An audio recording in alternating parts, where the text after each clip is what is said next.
Venezuela, Dios nos bendiga como todos los martes. Para mí es un honor y una enorme responsabilidad estar aquí compartiendo estos minutos con ustedes.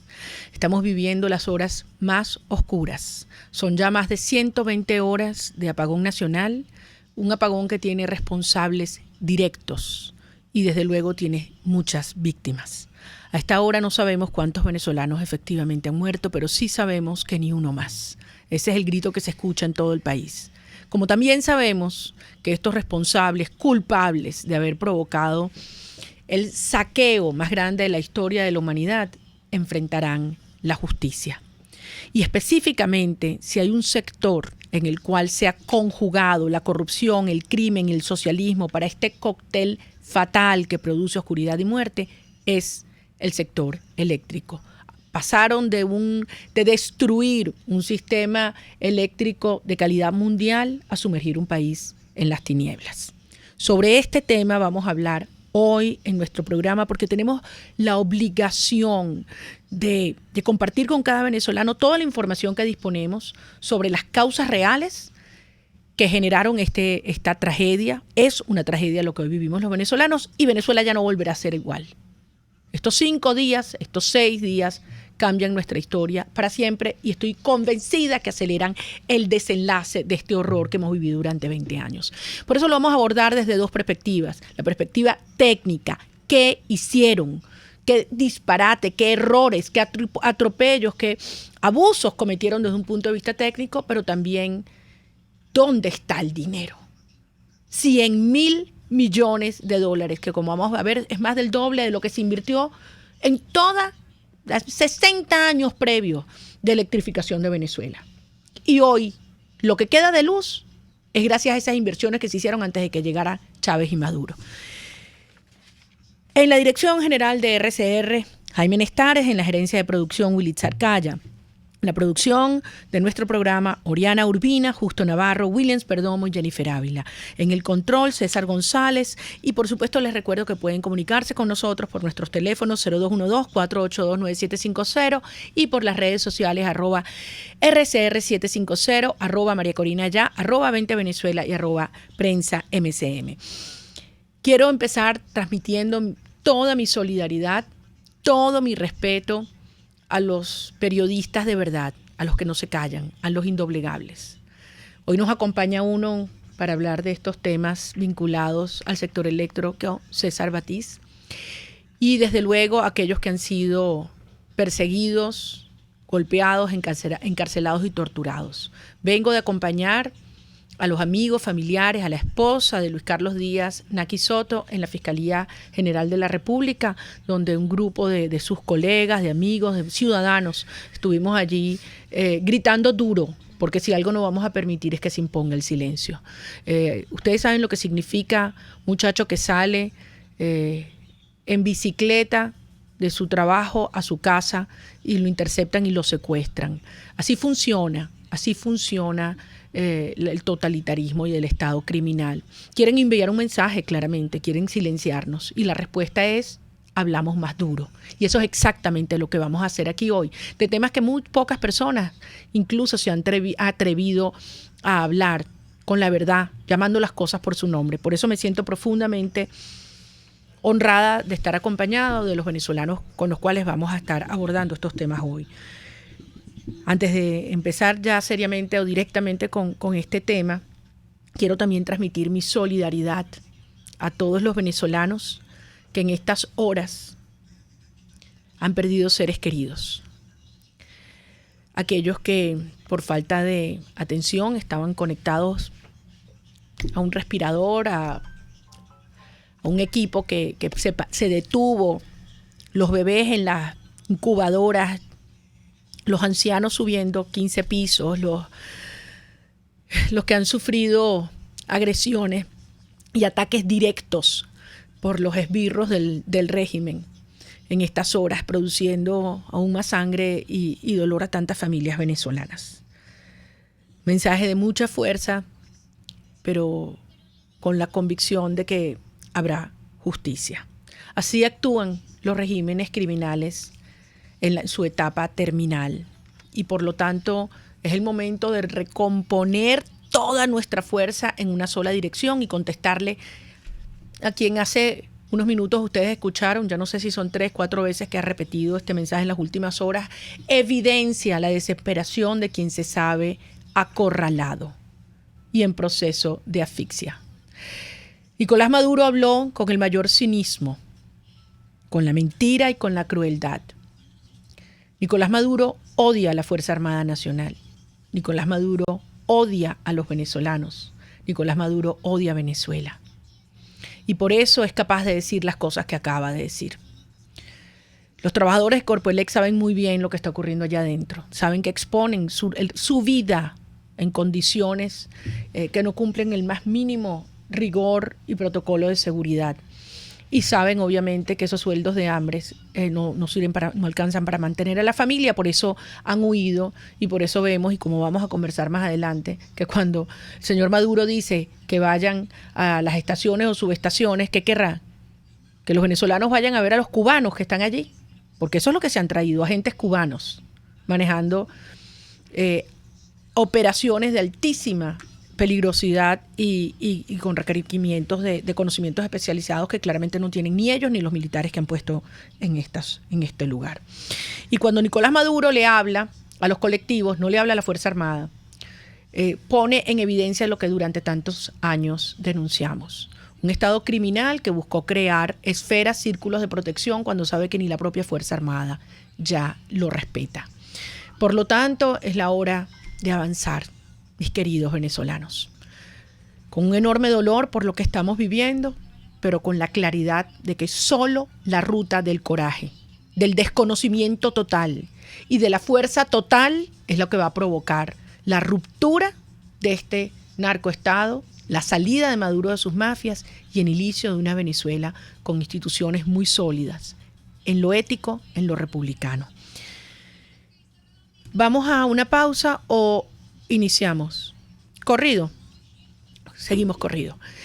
Como les ofrecí, vamos a hablar en profundidad de un tema que ha conmovido a los venezolanos del mundo y es obviamente estos 6 días de oscuridad. Una Venezuela que fue un ejemplo en su sistema eléctrico durante décadas. Teníamos un sistema de transmisión que ningún otro país de América del Sur tenía y que nuestros técnicos iban a asesorar y a instalar operaciones en otras zonas del mundo. Y hoy, después de haberlo advertido, porque esto es la crónica de un colapso anunciado, vemos ya no solamente la oscuridad, sino lo que aquí se deriva. Como decía Francisco Aguirre Vera, quien tanto estimé, fue presidente de Delca, también de la electricidad de Caracas, un país puede vivir sin petróleo, pero no sin electricidad. Y la falta de electricidad implica también falta de agua. Vemos todos los servicios interconectados y lo que estamos comenzando a ver es una crisis de orden sanitario en Venezuela. La pregunta es, ¿cuántas muertes más? ¿Cuánto dolor más antes de que el mundo entero entienda que es la hora de avanzar en conjunto con las fuerzas institucionales y populares de nuestro país? Sobre esto hablaremos más adelante, pero arranquemos. Tenemos 2 personas que han conocido, investigado, denunciado, explicado claramente lo que está ocurriendo en materia de luz en Venezuela. Uno de ellos es Miguel Lara, ingeniero electricista, trabajó en el sistema eléctrico venezolano, en Edelca durante muchísimos años, pero además fue gerente general de OPSIS, la oficina que hace toda la planificación y la operación del sistema interconectado nacional. Además de profesor en varias universidades y servidor público, ha sido una de las personas más claras desde hace muchos años explicando lo que iba a pasar y está pasando. Es parte del grupo Ricardo Zuluaga, que además ha hecho todas las propuestas de lo que hay que hacer para resolver el tema eléctrico en Venezuela. Miguel está en Brasil. ¿Cómo estás, Miguel? Buenas tardes, María Corina. Un placer compartir contigo y también con César, que es una referencia del periodismo ético y valiente. Saludos a César. Yo sé que ustedes dos se respetan. Y a toda la audiencia. Bueno, para mí, yo sé que hay mucho respeto entre ustedes. Es un gran honor compartir con 2 hombres de coraje, de integridad, de conocimiento y profesionalismo. César Batis es editor y coordinador de Poderopedia en Venezuela y es también uno de los directores del Pitazo, ¿correcto, César? Bueno, coordinador de Poderopedia hace ya más de 1 año y medio que no soy coordinador de Poderopedia, soy coordinador fundador. Y sí, soy el director del Pitazo. Ok, pero además tú eres muy conocido porque tú eras periodista de Últimas Noticias y en ese momento hiciste unos reportajes que sacudieron la opinión pública precisamente acerca de la magnitud de los fondos que se habían asignado al sector eléctrico y dónde habían derivado. ¿Qué pasó contigo? Bueno, esos reportajes que yo comencé a trabajar en febrero del año 2011 y salió publicado la primera parte en agosto del 2011 y la segunda en septiembre de ese mismo año, develó un esquema de corrupción que estaba operando ya con la participación de funcionarios de PDVSA y de Corpoelec y de la CBG, de la Corporación Venezolana de Guayana. En el entorno de la crisis eléctrica y la emergencia eléctrica se entregaron proyectos y se entregaron la compra o contratos para la compra de equipos eléctricos a empresas que no tenían ninguna experiencia en el sector, empresas como Derwick, de Alejandro Betancourt López y Pedro Trebao y Francisco Convit, que a quienes los conocen como los bolichicos, la empresa Ovar de Roberto Rincón, hoy procesado en Houston, y una empresa, un consorcio llamado KCT Cumaná, que es un consorcio cuyo presidente es Blas Herrera, una persona que también apareció casualmente en un caso de lavado de dinero que se llevó en la Corte de Nueva York el año pasado y que involucró a unos señores de apellido Díaz, padre e hijo, que eran los que hacían el lavado, unos cubanos que hacían el lavado para unos venezolanos, entre esos el señor Blas Herrera. Entonces, es decir, que parte de las denuncias que tú hiciste en el 2011 ahora se están confirmando con las acusaciones que se están produciendo en los tribunales federales de los Estados Unidos. Solamente falta que Alejandro Betancourt, Pedro Trebao y Francisco Convit se han llevado a unos tribunales en Estados Unidos. Los demás casos, todos han estado en los tribunales de Estados Unidos. Sin embargo, sabemos que hay investigaciones abiertas, más no se han judicializado en el caso de Derwick. ¿De cuánta plata estamos hablando, César? ¿Cuánta plata se robaron? Estamos hablando de estas 3 empresas involucradas directamente con esta emergencia eléctrica que aprobó Chávez y que le dieron un ejecútese a través de PDVSA. Estamos hablando de más de 400 millones de dólares en sobreprecio, contrato por 700 millones de dólares. Nada más por ese caso. O sea, el contrato era de 700 y el sobreprecio fue 400. O cobraron más de la mitad. Más de la mitad. Bello. Y eso es nada más, estamos hablando de ese caso, que fueron unos contratos aprobados y que Rafael Ramírez anunció públicamente, se habían aprobado el 20 de febrero y esos contratos lo aprobaron. ¿20 de febrero de qué año? Del año 2011. Lo aprobaron para estas empresas. Rafael Ramírez era presidente en ese momento de PDVSA y probablemente también era ya ministro. En ese momento no era ministro. Ya no era ministro. Okay. Ya no era ministro. ¿Y eso fue entre el año 2011 y qué año? El año 2011 y el año 2010, el año 2010 y el año 2011. Tenemos que ir a una pausa. Vamos a ir a una brevísima pausa. Al regreso, Miguel, ¿cómo llegamos aquí? ¿Cómo una Venezuela en la que no existían apagones? Caracas era una ciudad modelo. Tú estabas al frente del OPSIS. Cuando había apagones era cuando había algún corte, se resolvía en cuestión de minutos. ¿Cómo llegamos aquí? Una Venezuela que recibió dinero en cantidades obscenas. Cuando Chávez llegó al poder, el barril del petróleo estaba a $8. Subió a $150. No había un caso en la historia donde tanto dinero le entre a un solo gobierno. ¿Cómo llegamos aquí a la destrucción de esa tacita de plata que era Edelca, el sistema interconectado, en el VAR, la electricidad de Caracas, y estamos hoy sumergidos en la oscuridad? Vamos a una brevísima pausa y ya regresamos contigo. Pluralidad, libertad y respeto. Estás escuchando Contigo, solo por RCR 750 AM. Puedes seguir nuestra programación a través de rcr.tv, la radio que se ve. RCR 750 AM, porque lo bueno une. Quiero invitarte al restaurante Távola Calda La Lagunita, simplemente porque la vas a pasar muy bien. Los platos de su chef conjugan a la perfección el Mediterráneo con el Caribe. Las porciones generosas y el ambiente es cálido y familiar. Comprueba que bien vale la pena en Instagram, @Távola Calda La Lagunita, la experiencia gastronómica que siempre querrás repetir. ¡Epa! Envía tu carga desde USA a Venezuela y Panamá y desde Panamá a Venezuela por K-Export, ya sea por vía marítima o aérea. K-Export consolida tu carga y la reempaca. En USA te ofrece casilleros gratis donde puedes enviar todas tus compras. K-Export es la primera empresa de carga de venezolanos en Miami. Infórmate por su página kexport.net o llama en Venezuela por el 0241-775-5575. K-Export, déjalo todo en nuestras manos.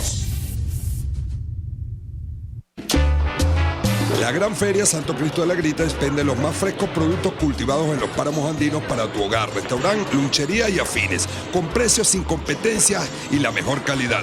El mejor mercado a cielo abierto de Caracas, viernes y sábados, está en la urbanización Santa Mónica, avenida Francisco Pimentel, al lado de la Casa Comunal y módulo de Barrio Adentro. Gran Feria Santo Cristo de la Grita, economía y calidad. Nelson Mandela. El valiente no es el que siente miedo, sino el que vence ese temor. Les estamos presentando Contigo, porque nos preocupan las mismas cosas. RCR 750 AM. Aquí estamos, amigos, de regreso contigo.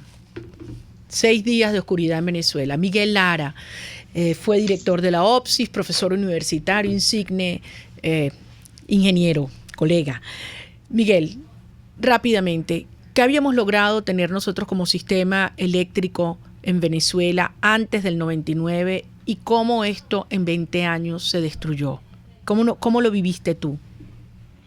Bueno, desde que se creó el sistema interconectado en el año 69 por acuerdo de las empresas eléctricas del país, Electricidad Caracas, CADAFE y Edelca, se construyó allí toda una red, un sistema de generación, una red de transmisión, donde el sistema de generación era de los más grandes del mundo. Teníamos la central hidroeléctrica más grande del mundo de su oportunidad, Guri, la central termoeléctrica más grande del mundo de su oportunidad, Planta Centro y Tacoa.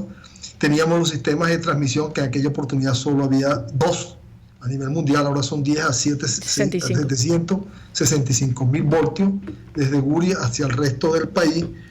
Teníamos un sistema de distribución electrificado, todo el país, al 97% de la gente. Ese era el índice más elevado de América Latina, con los mejores índices de gestión y de satisfacción por parte del usuario en cuanto a calidad del servicio, por encima de todos los otros servicios. Es decir, teníamos el mejor sistema eléctrico de América Latina y hoy somos el peor sistema eléctrico de América Latina. ¿Cuánto costó desde que vino la luz a Venezuela a finales del siglo XIX hasta el año 99 montar ese sistema que era un ejemplo? Porque la luz no se iba. En Venezuela faltaban otras cosas, pero la luz jamás fallaba, Miguel. Así es. Bueno, mira, desde que se adoptó como política de Estado eso, electrificar el país, en los años, mediados de los años 40, un insigne ingeniero del sector, referencia y maestro de nosotros, como era Rodolfo Tellería, hizo una recopilación de todas las inversiones, tanto privadas como públicas, para desarrollar esta infraestructura que yo te digo, y eso costó, llevados a valor del año 98, para hacer la comparación, costó $48.254 millones a ese valor. Desde ese entonces hasta la fecha, en términos reales se ha gastado mucho más, pero en términos, del 99 constantes, al año 98, al mismo valor, haciendo los ajustes, sí, por las tasas. Para poder comparar manzanas con manzanas. Ajá. Es correcto. Bueno, va más de 100.000 millones de dólares. O sea, más del doble.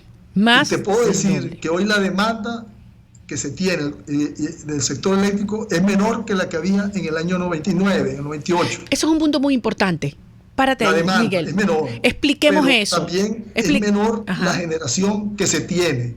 En aquel entonces, con la mitad de la generación, había el 40% de la demanda estaba disponible por si acaso había cualquier contingencia. Hoy no hay nada disponible y no alcanza. Miguel, Entonces, Miguel, ahí están las razones por qué llegamos. Miguel, tú decías que ha caído la demanda. Esto es algo que hay que explicarlo. En cualquier país moderno, cuando mejora tu calidad de vida, la gente empieza a consumir más electricidad. Los edificios, la gente no sube a pie, si no hay ascensores, hay escaleras mecánicas en los lugares públicos, usted ya no tiene una sino dos televisiones, usted puede tener aire acondicionado en su casa, es decir, tiene más artefactos eléctricos. Pero para este socialismo corrupto y mafioso, la gente tiene que consumir menos. Y entonces una sociedad que ha aumentado en cantidad de habitantes, el consumo total ha caído. Hoy estamos consumiendo el equivalente a ¿cuándo? A lo que consumían en el año 98, casi igual, similar.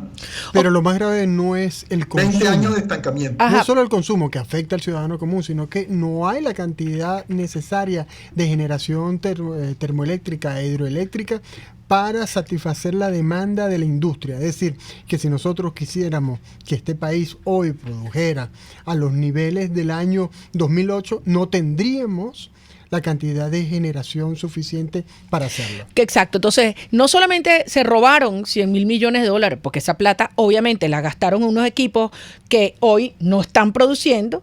La electricidad que hay es la inversión que se había hecho antes, sino que además destruyeron lo que antes existía. Miguel, rápidamente, en 1 minuto y medio, explícanos qué pasó el jueves pasado, algo que ustedes tanto habían advertido.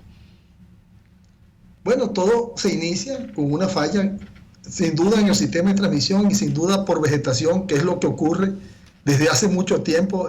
La mayor porcentaje de fallas que están ocurriendo en Venezuela es por eso, por abandono del mantenimiento de los corredores de la línea de transmisión. Y eso, debería ser una falla simple, sino de no ser por el estado en que se encuentra el sistema eléctrico venezolano.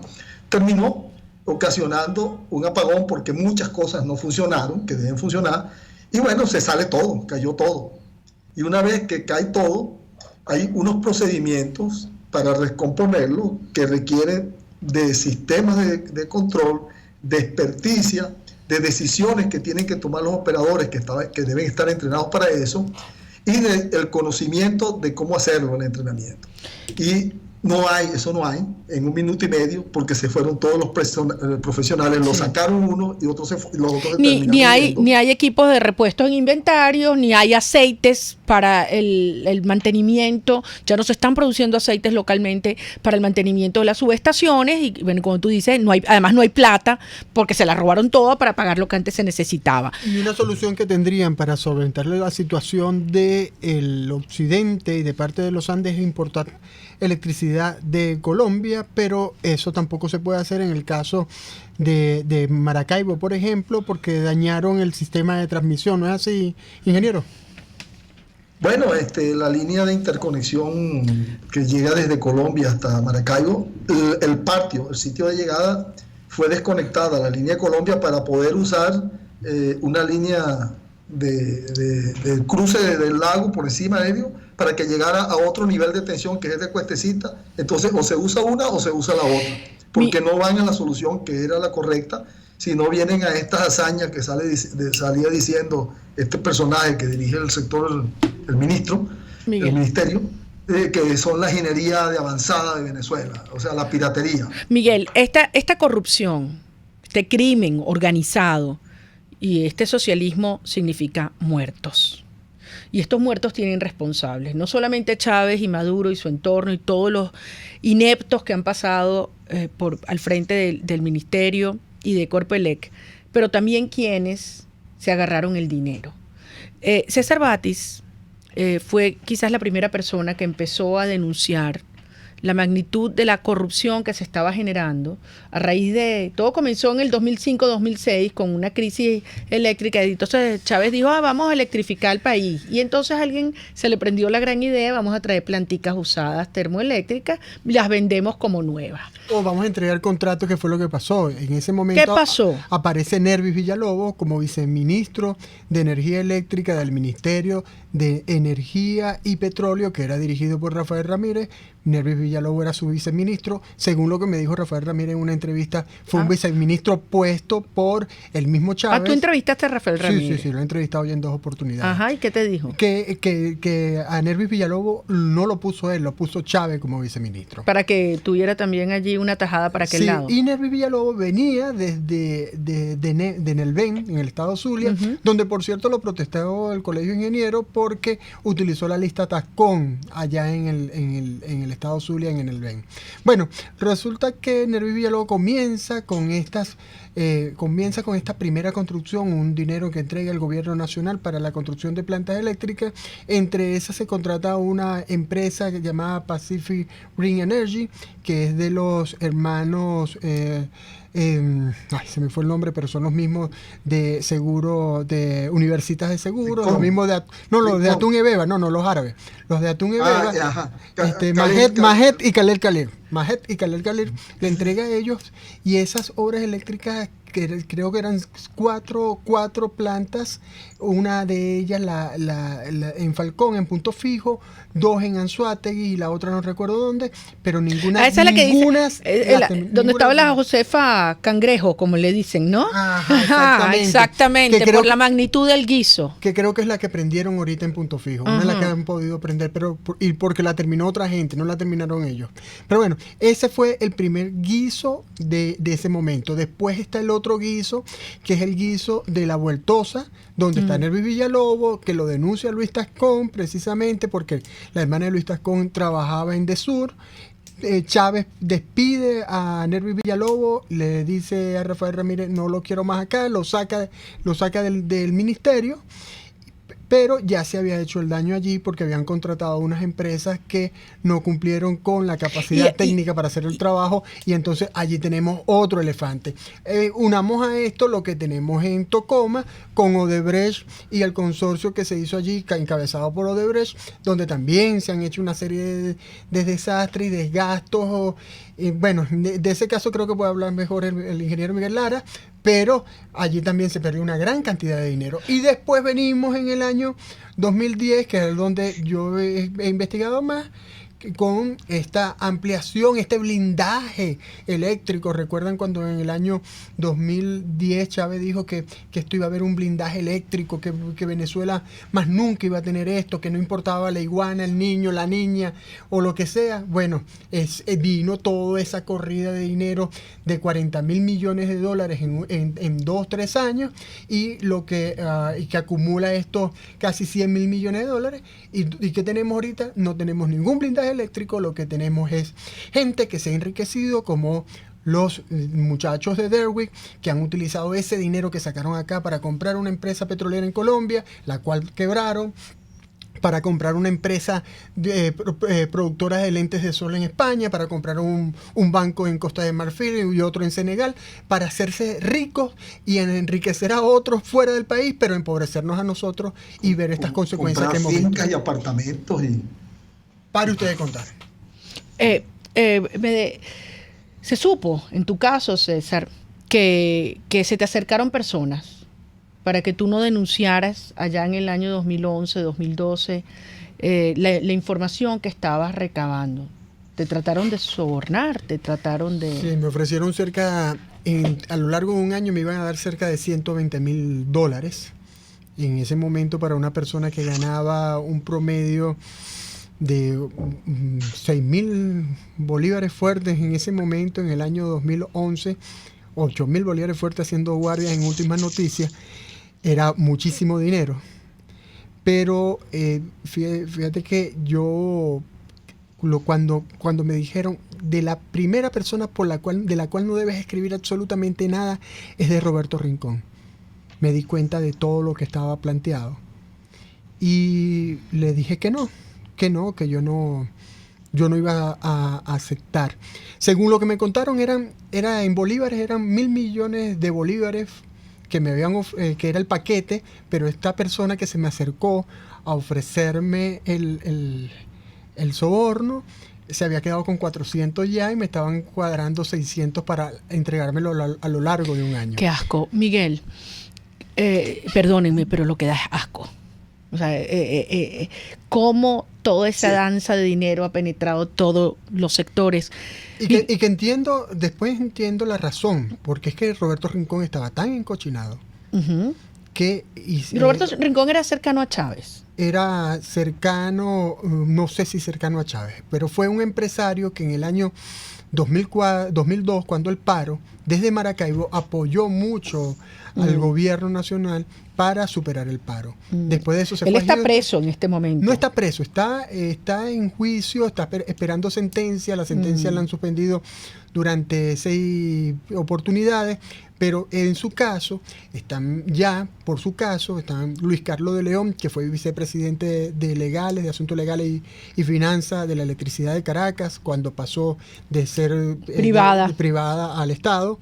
Está también Nervis Villalobos, está César David Rincón, está Rafael Reit, el jefe de seguridad de Rafael Ramírez, está mencionado Javier Alvarado y está mencionado Rafael Ramírez, aunque Rafael Ramírez insiste que él no tiene ningún caso por ahí. No, un angelito. Miguel, ¿dónde están esos equipos? O sea, esa plata, ¿en qué se gastó? Además de fincas y caballos y castillos, algo trajeron. ¿Dónde están esos equipos? ¿Sirven para algo? ¿Para ahora la reconstrucción del del sistema eléctrico nacional? ¿Se pueden aprovechar o es pura chatarra? ¿Está ahí, Miguel? Se pueden aprovechar, sirven, están la mayoría inoperativas. Otras muy bien se pudieran vender porque si bien no sirven para el sistema interconectado, otras personas pudieran a lo mejor interesarles. Pero lo que está, pues algo de eso es recuperable y bueno, están acá en el país, algunas, otras no han llegado, aunque se pagaron. Lástima que no pudiste contar con don José Aguilar porque estaba viajando desde Washington a su destino, a su casa. Y él no puedo contar para el programa, pero sí voy a contar con él para cuando vayamos a reconstruir el sistema eléctrico en Venezuela, Miguel, igual que contigo. Estoy seguro que sí. Sí, bueno, como digo, a Rafael Ramírez no es ningún angelito. Ya yo desde antes de irme de OPSI ya venía teniendo enfrentamientos y sabía qué era lo que estaba construyendo porque tuvimos intercambio de cartas donde él quería traer equipamiento y yo como OPSI daba la autorización, pues yo se los negaba porque ya sabía que no iban a resolver ningún problema, sino que venían a ser negociados. Y bueno, esa es realmente la razón por la cual él le lleva el punto de cuenta a Chávez de que yo era un elemento de riesgo para el sistema eléctrico después de 30 años, empezando desde que empezaron las primeras máquinas de Guri hasta que se construyó prácticamente todo el sistema. O sea, porque tú te negabas a la corrupción, a la destrucción del sistema eléctrico en Venezuela, te consideraron un elemento de riesgo y entiendo que te sacaron, te votaron.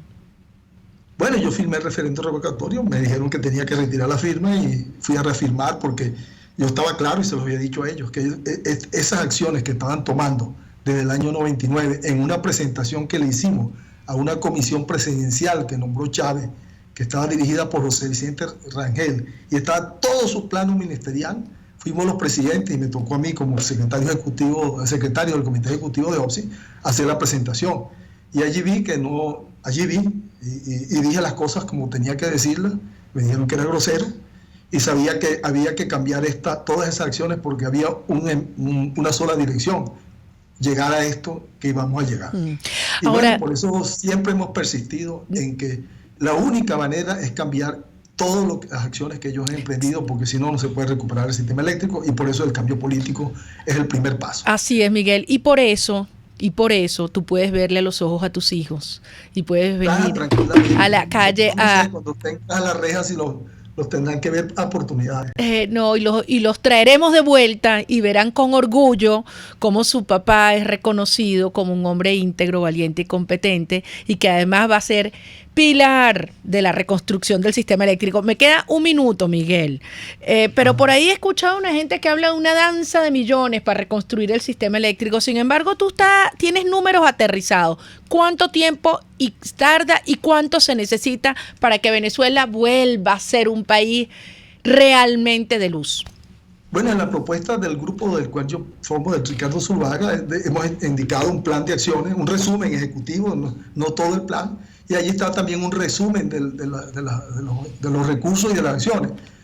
Comparado con los 50.000 millones de dólares que ha mencionado mucha gente por allí, nosotros sabemos que con 15.000 millones de dólares se puede recuperar ese sistema.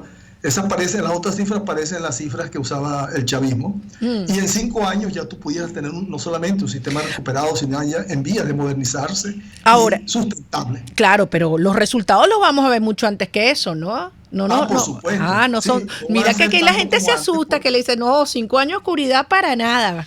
Pues no va a ser tan rápido como se pensaba hace 2 años, porque viene la discusión. Sí, o hace 2 semanas. Porque el país no va a tener la capacidad de ejecutar en el primer año ya inmensas cantidades de dinero, porque abrir tantos frentes de ataque requiere mucho personal y profesional, y no se cuenta con eso. La mayoría se ha ido del país y no todo el mundo de un inicio está dispuesto a regresar, porque ya están consolidando una vida en otros países. Volverán, Miguel, los vamos a traer. Todos tienen deseo. Así es. Pero quieren firmeza, y bueno, hasta que no cambie el gobierno no puede haber por supuesto incertidumbre. Bueno, pues eso va a ser. No solamente va a salir el sistema, sino que vamos a plantear todo un nuevo modelo de relación del ciudadano con el Estado, y en el cual todo ese talento se desplegará, porque habrán oportunidades, se abrirán los mercados, sí señor, y se abrirán los mercados a la inversión privada, Miguel, nacional e internacional. Aquí, si algo ha quedado claro, es que el socialismo, el estatismo, el clientelismo y el populismo genera esto: dolor, pobreza, miseria y oscuridad. Muchísimas gracias, querido Miguel Lara, desde Brasil. Fue director del OPSI, es un insigne profesional venezolano, y sé que muy pronto estaremos aquí aprovechando toda tu experiencia, tu talento y tu integridad. Muchas gracias, Miguel. Un abrazo. Yo te oigo, María Corina. Saludos a José Aguilar. Todo el éxito. Los quiero mucho. Con todo placer. Se lo haré saber. Muchas gracias, Miguel. Era Miguel Lara, ingeniero desde Brasil. Vamos a una brevísima pausa y al regreso terminamos de rematar algunos puntos que nos quedaron pendientes con otro gran periodista, César Batis. Ya volvemos. Usted escucha Contigo, solo por RCR 750 AM. Sintonícenos a través de Periscope, @RCR750, la radio que se ve. RCR 750 AM. Porque lo bueno une.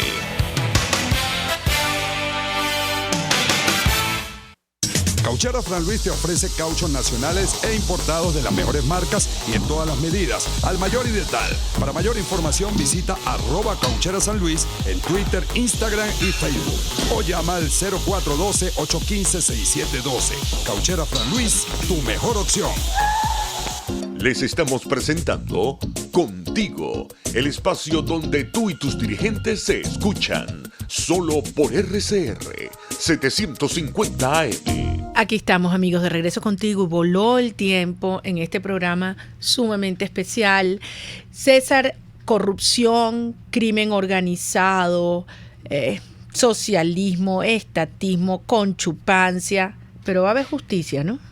Te faltó algo, y es lo que estamos viviendo ahorita, y por eso nuestro colega Luis Carlos Díaz está en estos momentos detenido en el SEBIN, en el helicoide. Que fue torturado, además, anoche ha sido golpeado, así lo ha denunciado. Golpeado, sí, cuando él andaba en su bicicleta por allí, por el country. Los inventos constantes de hipótesis de sabotaje. No les cree nadie. Desde la iguana hasta ahora, con este ataque cibernético, de cualquier cosa que están inventando, e incluso tienen la voluntad de decir también que la subestación o los transformadores que están estallando en la subestación es porque le están haciendo explotar. Cuando, oye, no es como que no hay nadie que le explique. No, olvídate de eso. Ellos saben muy bien lo que está está eso es cinismo, mentira y sarcasmo. Bueno, ahora, permíteme ser inocente, pero bueno, que nadie, no es posible que la ingenuidad se acabó frente a estos criminales que son asesinos. Una pregunta para terminar con esto. ¿Va a haber justicia? Yo espero. ¿Se va a saber la verdad? Bueno, la verdad la hemos estado construyendo, no somos propietarios de la absoluta verdad, pero hemos estado construyendo, hemos hecho nuestro trabajo el periodismo. Recuerdo muy bien que cuando nosotros comenzamos a hablar de este tema, mucha gente no prestaba atención al tema de la corrupción, sino más bien... No, y en muchos medios era un tema totalmente tabú, y lo sigue siendo. Y lo sigue siendo. Pues habrá justicia, César. De verdad quiero, como venezolana, transmitirte mi respeto y mi admiración. Sé lo que tú y tu familia han vivido, como la de tantos otros que se han negado a callar. Y esta es una Venezuela de indoblegables y serán reconocidos. Y habrá justicia, César, habrá justicia. Bueno, muchas gracias. Gracias a ti. Amigos, para despedirnos me voy a agarrar 2 minuticos porque no quisiera irme sin transmitirles mi mensaje de este fin de semana. Y se llama El Día Después del Día Después. ¿Qué viene el día después del día después? La salida de Maduro y su entorno de Miraflores no es ni remotamente suficiente para lograr la reconstrucción institucional y ética de Venezuela. En primer lugar, hay que sacar de raíz todo el sistema de mafias que se ha instalado en nuestro país. Plantear la convivencia con alguno de estos grupos criminales es moralmente inaceptable y políticamente irresponsable.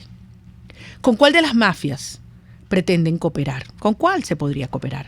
Con las que importan comida vencida de México con sobreprecios, mientras millones de venezolanos se mueren de hambre.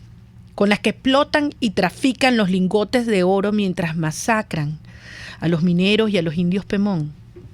Con las mafias que hicieron fortunas obscenas con el diferencial cambiario de sus dólares preferenciales o con las plantas eléctricas chatarras que nunca llegaron.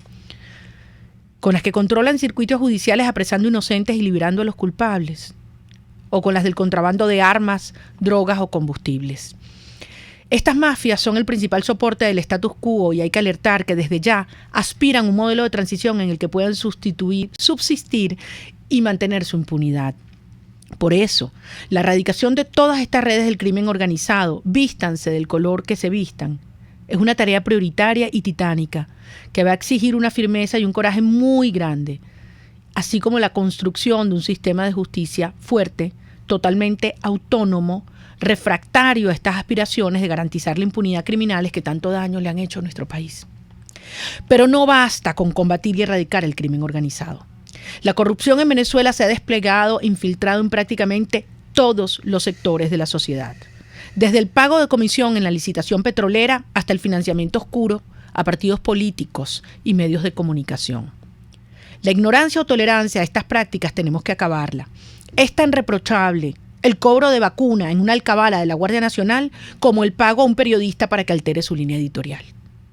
Y en esta tarea no basta con la aplicación implacable de la ley. También la sociedad tiene la responsabilidad de hacer sentir su poder moral y su repudio moral. Y esto nos lleva a la raíz de estos males, el socialismo. Si algo hemos aprendido los venezolanos en carne propia es que este modelo solo trae hambre, pobreza, corrupción, oscuridad y violencia.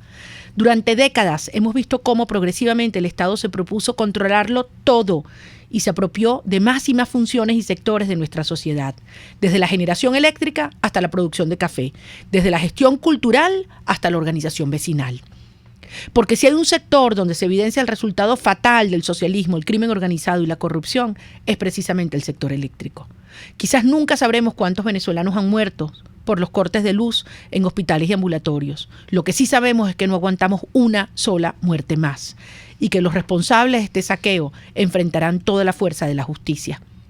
Ahora muchos de los beneficiados tratan de deslindarse de Maduro buscando impunidad y olvido. Nunca más. Un Estado todopoderoso, dueño de la renta para distribuirla a su antojo, es el eje de la catástrofe humanitaria que hoy vivimos.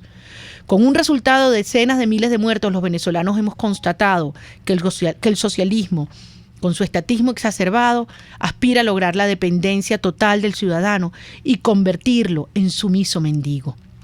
Y aquí y ahora, se nos presenta la gran oportunidad de nuestra historia: convertir esta tierra arrasada en tierra de gracia.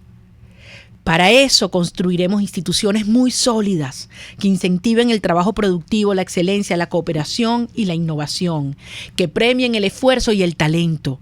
El Estado proveerá bienes públicos, seguridad, justicia, educación y salud, con tanta cooperación con actores privados como sea posible. De todo lo demás, que se encargue el mercado. Eso sí, con reglas claras, justas y rigurosamente aplicadas. El emprendedor y el productor no será perseguido, sino estimulado. La propiedad, sin adjetivos, estrictamente respetada. Los mercados abiertos se integrarán a un mundo globalizado para que lleguen las tecnologías más avanzadas del mundo, inmensas inversiones y conocimientos para el desarrollo de nuestra infraestructura y tecnologías propias. Y escúchenme bien.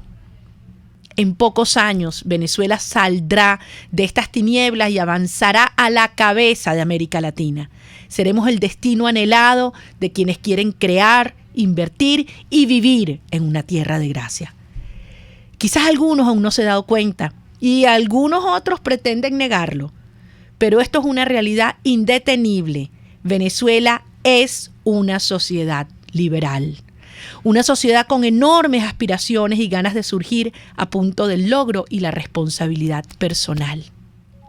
Hemos decidido dejar atrás el crimen, la corrupción y el socialismo y abrazar la libertad. Dios nos bendiga. Hasta el próximo martes. Contigo.